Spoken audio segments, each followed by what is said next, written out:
Bab 13. Pergi ke taman kota. Kring, kring, suara HP Ani berdering.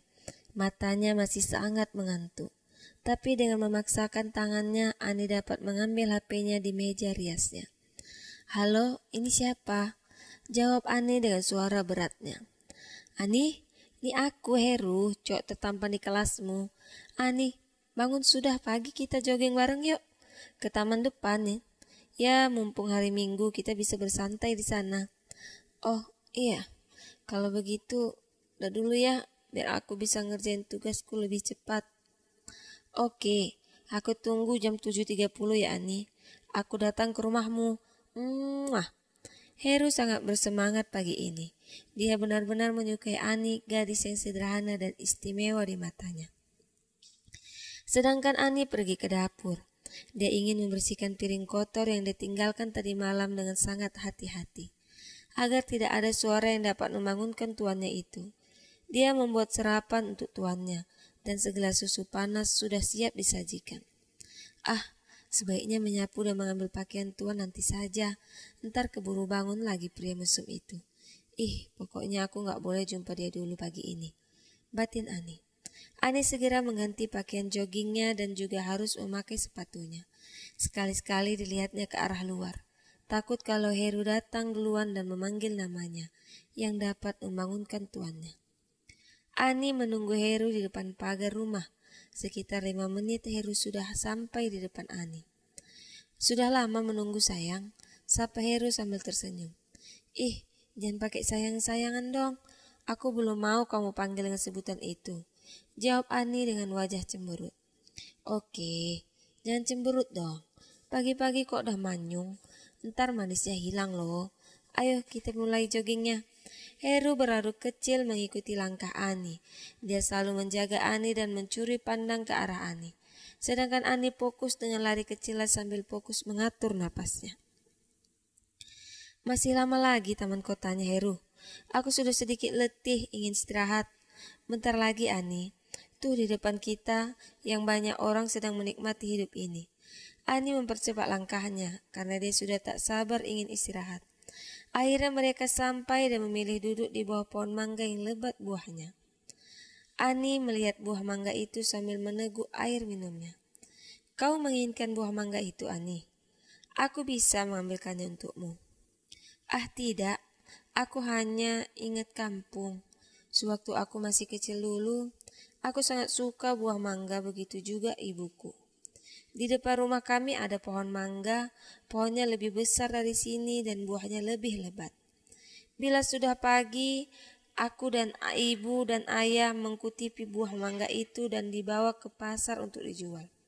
Semua orang berebut membelinya karena rasanya yang manis, segar dan tidak busuk, ucap Ani sambil meneteskan air mata karena ingat akal almarhum ayah dan ibunya. Heru menghapus air mata itu. Maafkan aku Ani, karena membuatmu bersedih, ucap Heru dengan rasa bersalahnya. Alan terbangun dari tidurnya.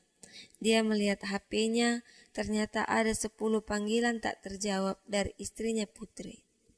Oh Tuhan, mengapa aku tidur seperti orang mati, ucap Alan sambil mengusap mukanya beberapa kali.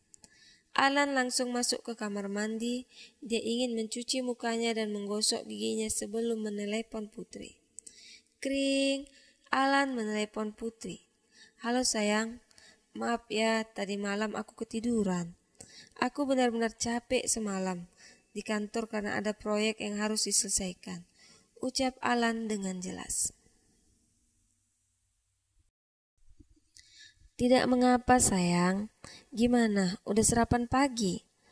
Belum sayang, aku kesiangan pagi ini, ucap Alan sambil melihat jam di tangannya. Ya udah, sarapan dulu. Gian ada model yang ingin aku rias untuk acara resmi pagi ini. Sayang, jaga kesehatannya ya. Mungkin dalam 2 hari ini aku akan kembali. Aku merindukanmu. Sayang, ucap Putri mesra. Iya sayang, balas Alan. Alan benar tidak bersemangat pagi ini. Dia benar-benar kesepian. Wanita yang ia cintai tidak bisa selalu ada di sampingnya. Alan bukanlah tipe laki-laki yang suka permainkan wanita. Dia adalah tipe cowok dingin dan tertutup. Banyak para wanita yang menginginkannya, baik itu dari karyawan kantornya, bahkan anak teman arisan mamanya. Dia sedikit bingung dengan perubahan sikapnya akhir ini. Entah mengapa dia suka menjahili Ani dengan tingkahnya yang agresif, bahkan di luar batas kewajaran antara majikan dan pembantu.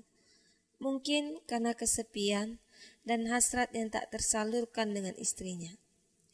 Duh, perutku terasa lapar. Sebaiknya aku lihat dulu bocah itu. Apa yang dimasaknya pagi ini? Ucap Alan pelan. Ani, di mana dirimu? Alan tidak menemukan Ani. Dicarinya di kamar tapi tidak ada. Dicarinya di halaman juga tidak ada. Akhirnya Alan pergi ke dapur melihat sarapan paginya dan langsung menyantap makanan dan susu yang sudah disiapkan Ani pagi tadi. Bab 14. Terjebak di kamar. Heru, sebaiknya kita pulang ya. Lihat, hari sudah semakin panas, ucap Ani sambil berdiri dari duduknya. Sebaiknya kita pulang masing-masing aja ya, soalnya rumah kita berlawanan arah. Kamu yakin, Ani? Ntar kamu dikejar anjing gila di depan gang itu. Ah, kamu, itu suka kali nakut-nakutin, ucap Ani sambil memukul bahu Heru dengan lembut. Aku duluan ya Heru, sampai jumpa besok pagi ya. Ani berlari kecil sambil melambaikan tangannya ke arah Heru. Ani, besok aku jemput ya. Tunggu aku di tempat biasa, jerit Heru karena Ani sudah berada agak jauh. Di dalam perjalanan, Ani sempat memikirkan Tuan Alan. Apakah dia sudah bangun atau apakah dia sudah sarapan? Tiba-tiba perhatian itu timbul di hatinya. Tapi sekali lagi ditepisnya. Tidak, aku tidak boleh memikirkannya. Lagian dia suami orang. Ingat Ani, ingat statusmu. Jangan berharap lebih, batin Ani. Akhirnya Ani sampai depan rumah. Dilihatnya keadaan masih sepi, apakah Tuhan masih tertidur? Tapi baguslah, aku akan mengambil pakaian kotor dari kamarnya, batin Ani. Ani pun masuk ke rumah dengan langkah kaki perlahan. Dia menuju kamar Tuan Alan dengan hati-hati. Sepertinya Tuan tidak ada di kamar, aku akan cepat-cepat mengambil pakaiannya.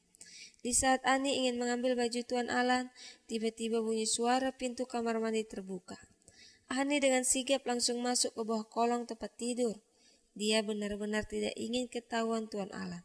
Takutnya ntar Tuan Alan salah paham lagi. Tuan Alan mendekat ke sampingnya tempat tidur. Tepat di samping Ani, tiba-tiba roll-on-nya terjatuh dari tangannya bergelinding tepat di samping tangan Ani. Jantung Ani seketika berdetak kencang, takut kalau dia bakal ketahuan. Ya Tuhan, tolong hamba-Mu ini, selamatkan aku dari bahaya ini Tuhan. Ani memicingkan matanya, tiba-tiba tangannya berkeringat dingin dan melemas saat tangan Alan mulai masuk ke dalam bawah kolong itu. Tiba-tiba, kring, kring, suara HP Alan berdering. Mama memanggil. Halo Mama, gimana kabarnya? Sehat sayang, Alan nanti malam makan di rumah ya. Mama sama Papa kangen banget. Udah lama kita gak makan bareng, saut mamanya. Tapi Ma, Alan jangan menolak. Mama sama Papa rindu loh nak. Alan terdiam sejenak. Alan merasa bosan setiap ketemu pasti dijodohin Alan dengan anak teman mamanya. Padahal sebenarnya mamanya tidak tahu kalau Alan sudah menikah diam-diam dengan Putri. Hanya sekretaris dan orang terdekatnya yang mengetahuinya. Oke lama, ntar Alan datang, jawab Alan dengan suara berat. Gitu dong, itu baru anak mama. Sampai jumpa, ntar malam ya sayang. Muah. Panggilan terputus. Sedangkan Ani sudah lama menunggu di bawah kolong itu. Lehernya terasa pegal. Lama amat sih Tuan Alan. Ya Tuhan, tolonglah hamba-Mu ini. Singkirkanlah secepatnya manusia mesum itu dari sini. Alan bernyanyi-nyanyi kecil. Dia tidak ingat lagi dengan lor-on yang terjatuh di bawah kolong. Selesai siap semuanya, Alan ingin pergi ke rumah sekretarisnya Edo. Ada pekerjaan yang harus mereka selesaikan. Dreng, dreng, suara mobil Alan. Alan pun keluar pergi dari mobilnya. Syukurlah, Akhirnya dia sudah pergi, ucap Ani sambil keluar dari kolong itu. Dengan cepat dia mengambil tumpukan pakaian kotor itu dan mencuci bersih semuanya. Ani menjemur pakaiannya di balkon belakang. Didengarnya ada suara abang tukang bakso yang lagi koar-koar menawarkan dagangannya. Bakso, bakso, mie ayam bakso, indomie bakso, bakso enak, ucap tukang bakso dengan nada yang kuat. Tukang bakso. Ani menelan salipannya. Makanan kesukaanku, batin Ani. Bang bakso sini. Ani memanggil Bang Bakso sambil menuju keluar. Neng, mau beli bakso? Tanya Bang Bakso. Iya bang, kasih 1 porsi ya, kuahnya yang panas. Kasih saus yang pedas dan ucap Ani sambil menahan salipannya sudah terbayang rasanya dengan mencium aromanya. Adik tinggal di rumah ini? Tanya Bang Bakso penasaran karena asal dia melintasi rumah itu seperti tidak ada penghuninya. Iya bang, saya tinggal di sini, jawab Ani. Saya pikir ini rumah gak ada penghuninya dek. Hehe, ternyata ada orangnya. Ayo pisan lagi. Ah, abang bisa aja. Oh ya bang, berapa harga baksonya? Tanya Ani sambil mengeluarkan uang 50.000. 15.000 neng. Bang Bakso mengambil uangnya dan membalikkan 35.000. Makasih ya neng. Iya bang, sama-sama. Ani pun langsung masuk ke rumah dan tidak sabar ingin makan baksonya.